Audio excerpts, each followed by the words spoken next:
హైదరాబాద్ నియోజకవర్గ రైతులందరికీ కూడా నా నమస్కారాలు తెలియజేస్తా ఉన్నాను.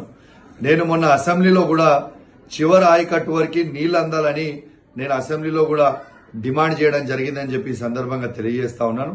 నేను డిమాండ్ చేసిన సందర్భంగా ఇరిగేషన్ శాఖ మంత్రి వర్యుడు ఖచ్చితంగా నీళ్లు అందిస్తామని చెప్పడం జరిగింది. కానీ ఇప్పటిదాకా కూడా నీళ్లు ఏ చివరి ఆయకట్టు వరకు పోతలేవు.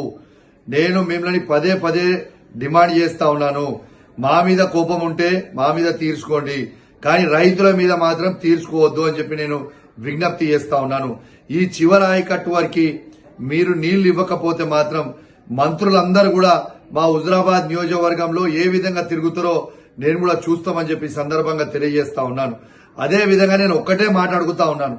ఇలా కేసీఆర్ గారు ఉన్నప్పుడు నీళ్లు ఎట్లొస్తాయి, కేసీఆర్ గారు లేనప్పుడు దిగిపోగానే నీళ్లు ఎట్లా బంద్ అవుతాయి అని నేను అడుగుతా ఉన్నాను.